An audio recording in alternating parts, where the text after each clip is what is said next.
देखिए, आज जो क्वेश्चन हम सॉल्व करने जा रहे हैं ये इशू ऑफ डिवेंचर से संबंधित ही है। और इस क्वेश्चन में कंपनी जो डिवेंचर्स इशू कर रही है वो डिवेंचर्स एक तो डिस्काउंट पे इशू किए जा रहे हैं और दूसरा ये issue of debentures on instalment payment basis से संबंधित क्वेश्चन है। अर्थात इसमें कंपनी डिवेंचर का इशू प्राइस इंस्टॉलमेंट में ले रही है। सारा का सारा अमाउंट एक साथ एप्लीकेशन के साथ लेने की बजाय इंस्टॉलमेंट में ले रही है। और डिवेंचर्स 10% डिस्काउंट पे इशू कर रही है, मतलब फेस वैल्यू से 10% कम प्राइस पे इशू कर रही है। देखिए, क्वेश्चन इस तरह से है, Vijay limited company invited applications for issue of 5,007% debentures of ₹100 each at discount of 10% per debenture.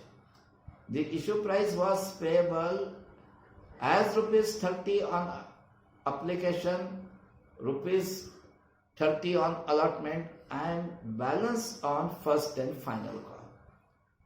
The issue was fully subscribed and all the applicants were allotted the debentures fully. Entire amounts of all installments were duly received by the company. Past journal entries in the books of the company regarding issue of debenture. देखिए, विजय limited company 5,000 debenture issue कर रही है। एक एक debenture की face value 100 है और 10% discount पे इशू कर रही है। मतलब यदि फेस वैल्यू 100 है तो एक एक डिवेंचर कंपनी 90 रुपीज में इशू कर रही है और ये 90 रुपीज को कंपनी 3 इंस्टॉलमेंट में ले रही है। एप्लीकेशन के साथ 30 रुपीज, अलॉटमेंट के साथ 30 रुपीज और balance on first and final call, मतलब बचा हुआ 30 रुपीज जो है वो फर्स्ट एंड फाइनल कॉल पर ले रही है। और इशू फुली सब्सक्राइब हुआ, मतलब कंपनी यदि 5,000 डिवेंचर इशू करना चाहती थी तो 5,000 के लिए ही एप्लीकेशन आए भी हैं और सारे एप्लीकेंट्स को कंपनी ने फुल अलॉटमेंट किया है। जितने डिवेंचर्स मांगे उतने डिवेंचर इशू किए। अब आज के इस क्वेश्चन के हम जर्नल एंट्रीज आरंभ करते हैं। देखिए, अब जिस तरह से इश्यू ऑफ शेयर्स के चैप्टर में फर्स्ट एंट्री हुआ करती थी एप्लीकेशन मनी रिसीव होने की एंट्री, उसी तरह यहां पे first entry application money receive होने की एंट्री होगी। अब यहाँ पे कंपनी 5,000 डिवेंचर इशू कर रही है और एप्लीकेशन मनी पर डिवेंचर 30 रुपीज है और 5,000 डिवेंचर के लिए ही एप्लीकेशन आए भी है, इशू पूरी सब्सक्राइब हुआ है। अब क्योंकि एप्लीकेशन मनी पर डिवेंचर 30 है, 5,000 डिवेंचर्स के लिए कंपनी के पास एप्लीकेशन आए हैं, तो एप्लीकेशन मनी 5,000 डिवेंचर्स इंटू ₹30, मतलब 1,50,000 एप्लीकेशन मनी कंपनी को मिला है। और ये कंपनी के बैंक अकाउंट में 1,50,000 रुपीज जब आया तो एंट्री कैसे होगी? कंपनी, आप जैसे शेयर के चैप्टर में करते थे, शेयर से रिलेटेड एप्लीकेशन मनी जब कंपनी के बैंक अकाउंट में रिसीव होता था, बैंक अकाउंट डेबिट होता था। उसी तरह डिवेंचर से संबंधित एप्लीकेशन मनी है, ये अमाउंट जब कंपनी के बैंक अकाउंट में रिसीव होगा, बैंक अकाउंट डेबिट होगा। ठीक है, तो हम बैंक अकाउंट को डेबिट करेंगे। और शेयर के चैप्टर में हम जब बैंक अकाउंट को डेबिट करते थे एप्लीकेशन मनी के अमाउंट से, तो उसके अगेंस्ट में equity share application account credit करते थे। ठीक है, यदि शेयर्स इंस्टॉलमेंट पेमेंट बेसिस पे इशू हो रहे हो तो ऐसे केस में equity share application account credit करते थे।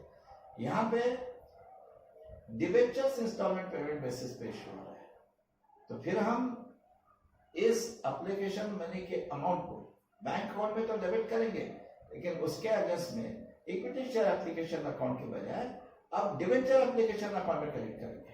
तो फिर आपने देखा एप्लीकेशन मनी 1,50,000 है, हम बैंक अकाउंट पर डेबिट कर देंगे 1,50,000 से।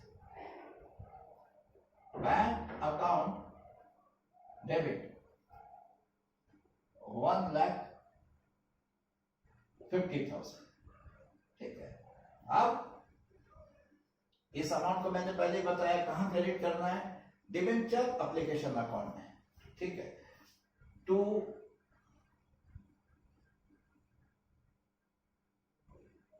Debentures application account 1,50,000.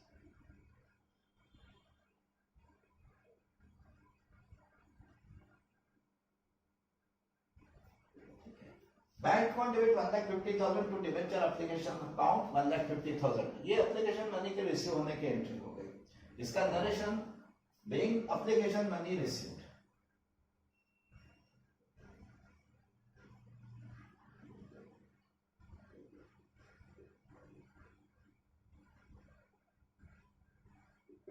ठीक है. अब जैसा कि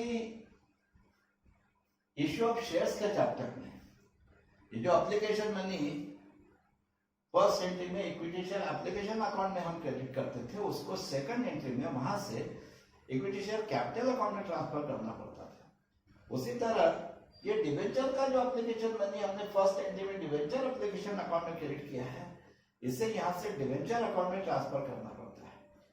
और सेकंड एंट्री में हम उसको यहां से डिबेंचर अकाउंट में ट्रांसफर करेंगे. इस डिबेंचर एप्लीकेशन अकाउंट में जो अमाउंट हमने फर्स्ट एंट्री में क्रेडिट किया है, ठीक है, उसे डिबेंचर अकाउंट में ट्रांसफर करेंगे. ठीक है.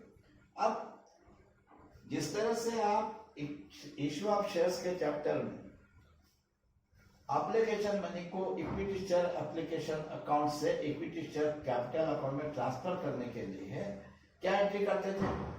Equity share application account debit to equity share capital account. तो उसी तरह की एंट्री कुछ यहाँ पे होगी. बस यहाँ पे आपको क्या करना है कि इक्विटी शेयर वर्ड को रिप्लेस कर देना है डिवेंचर वर्ड से. इक्विटी शेयर के स्थान पे डिवेंचर वर्ड लिखना है बस. बाकी कोई डिफरेंस नहीं है. इश्यू ऑफ शेयर्स के एंट्रीज और इश्यू ऑफ डिवेंचर्स के एंट्रीज में कोई फर्क नहीं, कोई अंतर नहीं है. बस जहां जहां आप इक्विटी शेयर लिखते थे वहां इक्विटी शेयर की जगह अब आपको डिवेंचर लिखना है. जैसे application money equity share application account से इक्विटी शेयर कैपिटल अकाउंट में ट्रांसफर करने के लिए आप एंट्री करते थे equity share application account debit to equity share capital account. हम इस एंट्री में इक्विटी शेयर एप्लीकेशन के जगह आप डिवेंचर एप्लीकेशन अकाउंट डेबिट कर देंगे और इक्विटी शेयर कैपिटल की जगह आप डिवेंचर अकाउंट को क्रेडिट कर देंगे. ठीक है. आप डिवेंचर एप्लीकेशन अकाउंट को डेबिट क्यों कर रहे हैं हम सेकंड एंट्री में? क्योंकि ये जो एप्लीकेशन मनी है फर्स्ट एंट्री में हमने डिवेंचर एप्लीकेशन अकाउंट में क्रेडिट किया था, वहां से रिवर्स करना पड़ेगा. यदि हम इसे डिवेंचर अकाउंट में ट्रांसफर करना है तो वहां से पहले इसे रिवर्स करना होगा. और वहां से रिवर्स करने का मतलब यह है कि पहले एंट्री में यदि उसी डिवेंचर एप्लीकेशन अकाउंट में क्रेडिट किया है तो रिवर्स करने के लिए हम डिवेंचर एप्लीकेशन अकाउंट को डेबिट करो. ठीक है. Debenture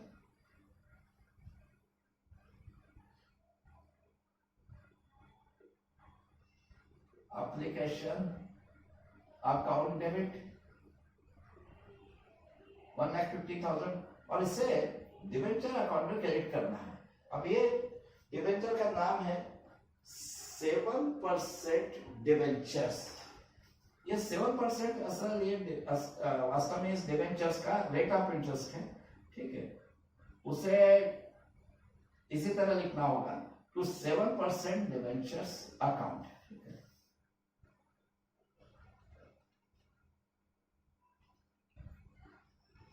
debenture application account debit 1,50,000 to 7% debenture account 1,50,000. ठीक है. इसका मतलब जो एप्लीकेशन मनी हमने फर्स्ट एंट्री में डिवेंचर एप्लीकेशन अकाउंट में क्रेडिट किया था उसको इस सेकंड एंट्री में हमने वहां से डिवेंचर अकाउंट में ट्रांसफर कर दिया. अब इसका narration being application money transfer to debenture account. Being application money transferred to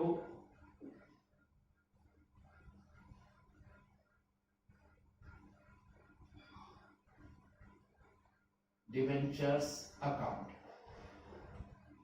ठीक है. अब ये सेकंड एंट्री होगी.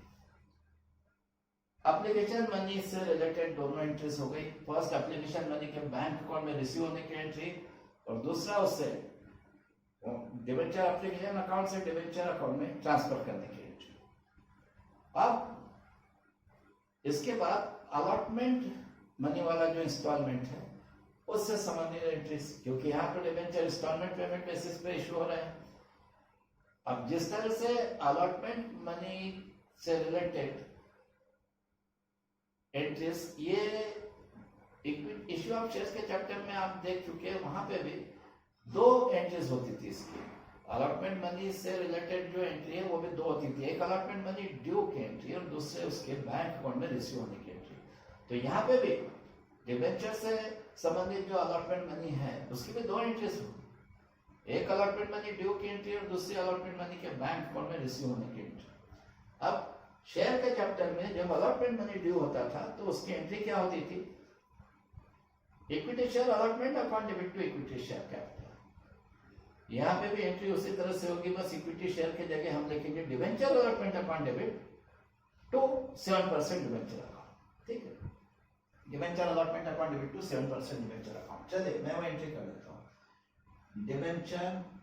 लेकिन हाँ देखिए, ये डिवेंचर्स डिस्काउंट पे इशू हो रहा है, तो यहाँ पे आपको केवल debenture allotment account debit to debenture account इस तरह की एंट्री करके काम नहीं होगा, इसलिए कि यहाँ अलॉटमेंट पे वैसे तो केवल ₹30 पर डिवेंचर ड्यू है, तो डिवेंचर होल्डर पे 5000 डिवेंचर का ₹30 के हिसाब से अलॉटमेंट मनी जो ड्यू हो रहा है वो तो 1,50,000 हो रहा है।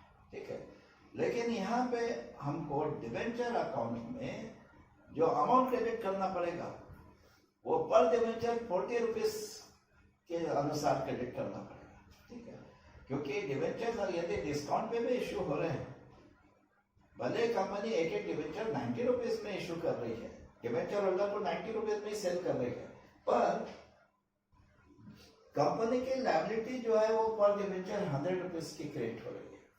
जब भी कंपनी ये डिवेंचर्स का रिपेमेंट करेगी, एक एक डिवेंचर का फेस वैल्यू 100 लौटाना पड़ेगा, तो डिवेंचर इश्यू करके कंपनी की जो लायबिलिटी क्रिएट हो रही है वो ₹100 पर डिवेंचर के हिसाब से क्रिएट हो रही है।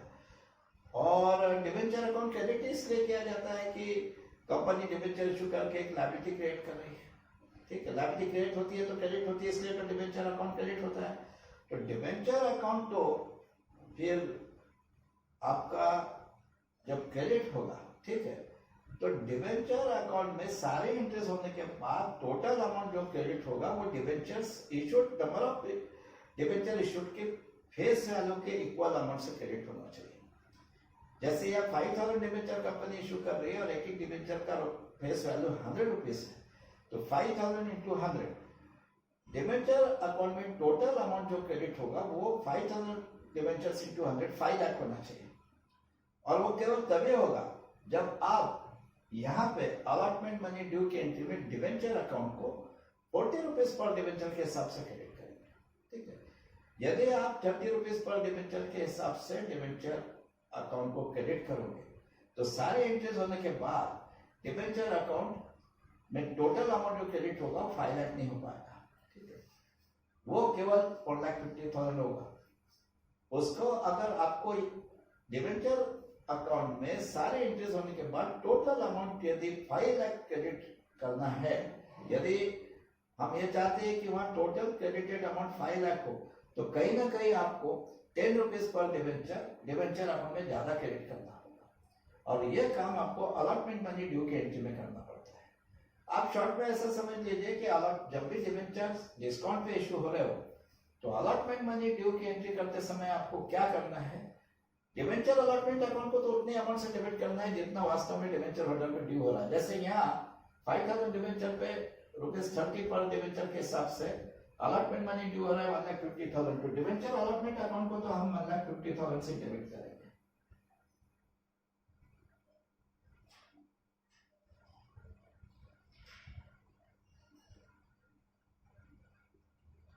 Debenture allotment account debit 1,50,000। लेकिन मैंने जैसा कहा कि यहाँ पे डिवेंचर अकाउंट को तो ₹40 पर डिवेंचर के अनुसार क्रेडिट करना पड़ेगा। अब ₹40 पर डिवेंचर के अनुसार 5000 डिवेंचर का कितना क्रेडिट होगा, 5000 डिवेंचर इंटू 40 ₹2 लाख क्रेडिट करना पड़ेगा। और डिवेंचर अलॉटमेंट अकाउंट में तो डेबिट केवल 1,50,000 हो रहा है, तो इसके अगेंस्ट में डिवेंचर अकाउंट को 2 लाख से कैसा क्रेडिट करें, 50,000 का डिफरेंस आ रहा है। वो 50,000 का जो डिफरेंस है ये डिस्काउंट का अमाउंट है, ये discount on issue of debenture का अमाउंट है। कंपनी एक एक डिवेंचर पे 10 रुपीज डिस्काउंट दे रही है। 5000 डिवेंचर का डिस्काउंट का अमाउंट हो रहा है 5000 इंटू 10 50,000, वही डिफरेंस क्रिएट कर रहा है। अब आप जानते हो कि कंपनी यदि डिवेंचर डिस्काउंट पे इश्यू कर रही है तो ये तो लॉस है कंपनी के लिए, और लॉस या एक्सपेंडिचर डेबिट होता है, हमारा अकाउंट्स का रूल है। तो इस 50,000 के लॉस को जो डिवेंचर डिस्काउंट पे इश्यू करने के कारण हो रहा है, इसे कहीं ना कहीं डेबिट करना होगा। तो इसे कहाँ डेबिट करेंगे? इसे discount on issue of debenture account में डेबिट करना पड़ेगा। तो मैं इसे discount on issue of debenture account में डेबिट कर देता हूँ।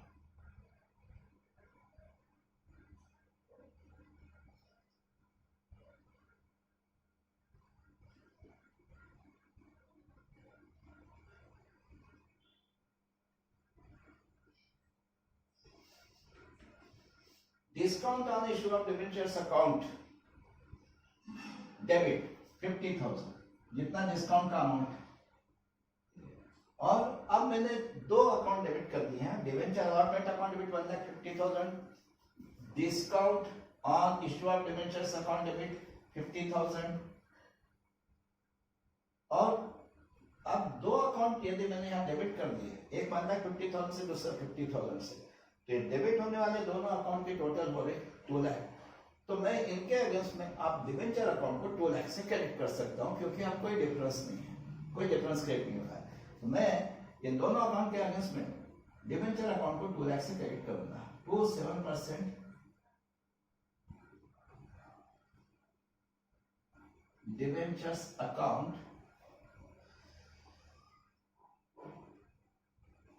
2 लाख।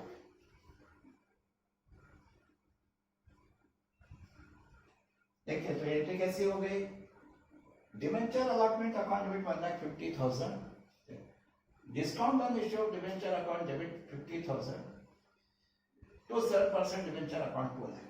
ये हो गई अलॉटमेंट मनी ड्यू की एंट्री। मैं यहां कंडीशन लिख देता हूं, being allotment money due,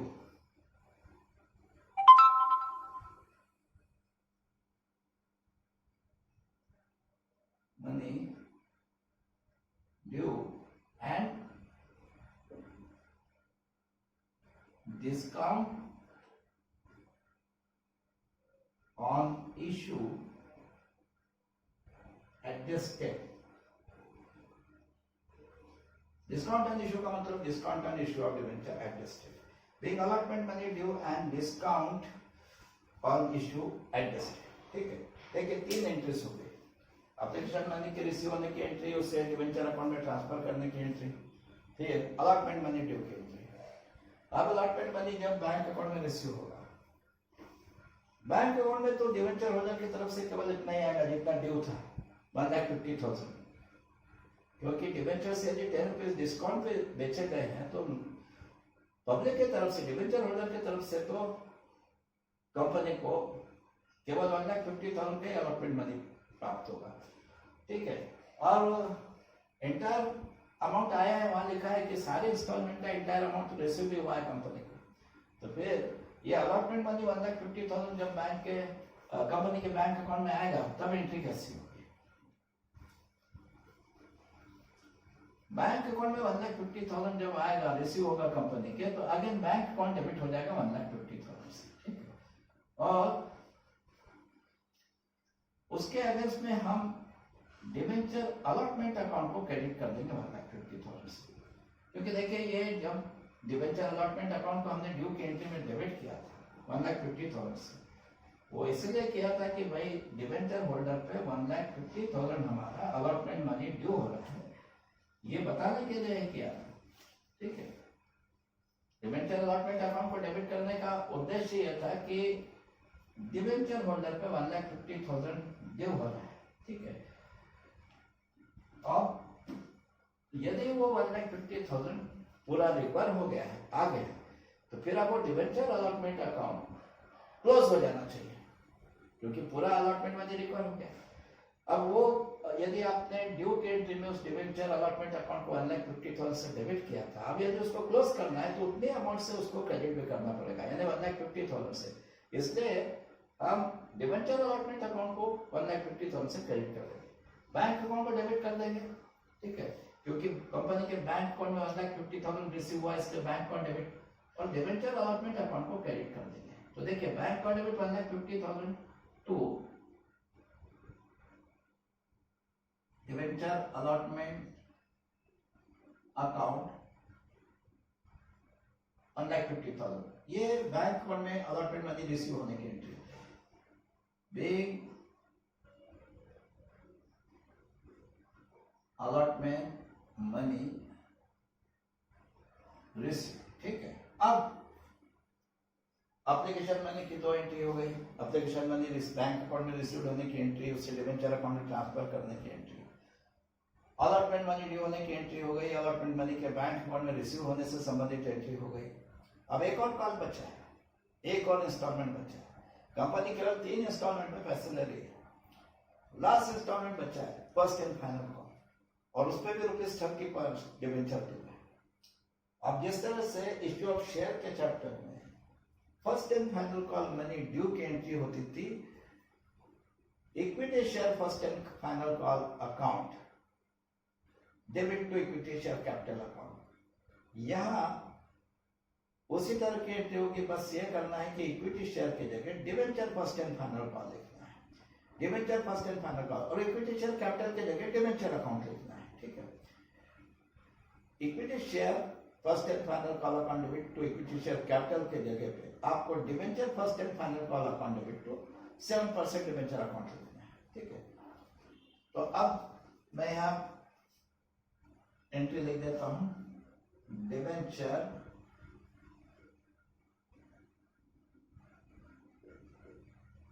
first and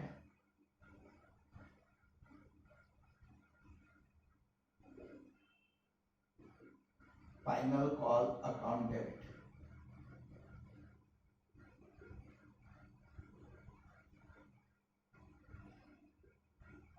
debenture first and final call account debit to 7%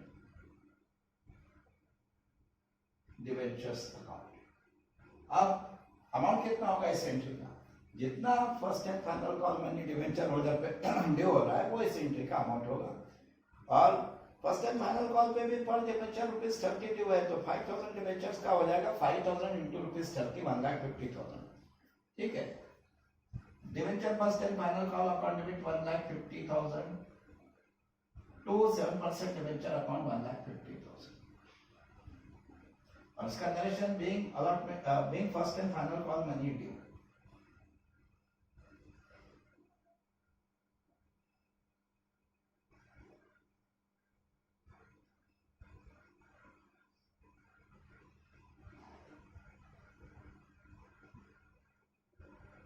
ठीक है, देखिए first and final call money due की entry, debenture first and final call account debit 1,50,000 to 7% debenture account 1,50,000 being first and final call money due. अब ये first and final call का भी entire amount receive हुआ है company को, तो again company के बैंक अकाउंट में 1,50,000 आ रहा है, बैंक अकाउंट में 1,50,000 रिसीव हो रहा है, तो बैंक अकाउंट को डेबिट कर देंगे, और ये debenture first and final call account को इस first and final call money due की एंट्री में हमने 1,50,000 से डेबिट किया था। अब जब 1,50,000 यदि पूरा आ गया है बैंक अकाउंट में, तो इस अकाउंट को क्लोज करने के लिए अब इस अकाउंट को हम नेक्स्ट एंट्री में 1,50,000 से क्रेडिट कर देंगे, ताकि ये अकाउंट क्लोज हो जाए, क्योंकि ड्यू की एंट्री में इस अकाउंट को हमने 1,50,000 से डेबिट किया, debenture first and final call account को। ये पूरा 1,50,000 रिकवर हो गया, तो कंपनी के बुक्स में ये अकाउंट क्लोज दिखना चाहिए। इसका क्लोज होने का एक तरीका है कि इसको क्रेडिट भी कर दो 1,50,000 से, ठीक है। यहाँ डेबिट किया 1,50,000 से, तो बाद में क्रेडिट कर दो 1,50,000 से। Account debit 1,50,000 to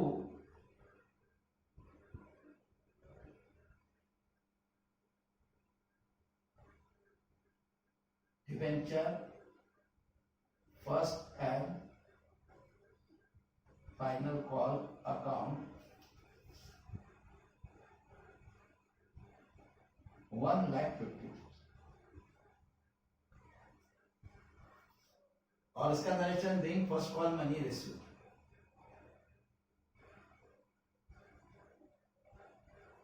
being first and final call money receive कर देते हैं क्योंकि फर्स्ट कॉल ही फाइनल कॉल है। being first and final call money receive, ठीक है। देखिए first and final call money bank account में रिसीव होने की एंट्री कैसी हो गई? Bank account debit 1,50,000 to debenture first and final call fund 1,50,000, ठीक है। Bank first and final call money receive. देखिए first and final call money की भी दो में एंट्री हो गई, उसके ड्यू की एंट्री और उसके बैंक अकाउंट में रिसीव होने की एंट्री। तो आज के इस क्वेश्चन में जो 3 इंस्टॉलमेंट में डिबेंचर का इश्यू प्राइस रिकवर किया जा रहा था, application money, allotment money, first and final call money, उन तीनों से संबंधित सारे एंट्रीज हो गए। और ये सारे एंट्रीज होने के बाद आप अगर ऑब्जर्व करेंगे डिबेंचर अकाउंट को, ये सारे एंट्रीज को ऑब्जर्व कीजिए आप, तो आप देखेंगे कि डिबेंचर अकाउंट में टोटल मनी जो सारी एंट्रीज होने के बाद क्रेडिट हुआ है वो ठीक 5 लाख हुआ है। और मैंने पहले कहा था कि डिबेंचर अकाउंट में तो पूरा फेस वैल्यू क्रेडिट होना चाहिए, क्योंकि कंपनी की लायबिलिटी तो 5 लाख की क्रिएट हो रही है। भले कंपनी डिबेंचर इशू करके 5,000 डिबेंचर इशू करके कंपनी केवल 4,50,000 हासिल कर रही है, क्योंकि एक डिबेंचर 90 में इशू किया है। लेकिन इन डिबेंचर का जब रिपेमेंट किया जाएगा डिबेंचर होल्डर को, तो डिबेंचर का फेस वैल्यू 5 लाख रिपे करना पड़ेगा। तो लायबिलिटी तो कंपनी की 5 लाख की क्रिएट हो रही है, और डिबेंचर अकाउंट क्रेडिट ही हम इसलिए करते हैं कि वो एक लायबिलिटी क्रिएट कर रहा है। तो डिबेंचर अकाउंट, क्योंकि डिबेंचर इशू करने में 5 लाख की लायबिलिटी क्रिएट हो रही है, तो debenture account should be credited bye 5 lakh. उसको 4,50,000 से क्रेडिट करके काम नहीं होगा, उससे 5 लाख से क्रेडिट करना पड़ेगा। तो देखिए वो बराबर 5 लाख से क्रेडिट हुआ है। आप एप्लीकेशन मनी को जब आपने डिबेंचर अकाउंट में ट्रांसफर किया, उस एंट्री में आपने डिबेंचर अकाउंट को 1,50,000 से क्रेडिट किया। लेकिन डिबेंचर अलॉटमेंट मनी की ड्यू की जो एंट्री थी, डिबेंचर अलॉटमेंट मनी ड्यू की एंट्री, उसमें आपने डिबेंचर अकाउंट को 2 लाख से क्रेडिट किया। एप्लीकेशन मनी जब डिबेंचर अकाउंट में ट्रांसफर किया, सेकंड एंट्री पे ध्यान दीजिए, उसमें डिबेंचर अकाउंट को आपने 1,50,000 से क्रेडिट किया, और अलॉटमेंट मनी ड्यू की एंट्री में आपने डिबेंचर अकाउंट को 2 लाख से क्रेडिट किया। और अब ये first and final call money जब ड्यू हुआ, तब फिर से डिबेंचर अकाउंट को 1,50,000 से क्रेडिट किया। कितना अमाउंट क्रेडिट हो गया यहाँ पे? यहाँ पे कुल मिला के आपका बराबर 5 लाख क्रेडिट हो गया, ठीक है। एक जितना डिबेंचर का फेस वैल्यू है उतना अमाउंट यहाँ पे क्रेडिट हो गया, ठीक है। फेस वैल्यू के इक्वल अमाउंट यहाँ क्रेडिट हो गया। तो आज के इस क्वेश्चन के सारे एंट्रीज यहाँ समाप्त होती है, ठीक है। ये क्वेश्चन अब यहाँ समाप्त हुआ। अगले क्वेश्चंस तक प्रतीक्षा कीजिए। धन्यवाद।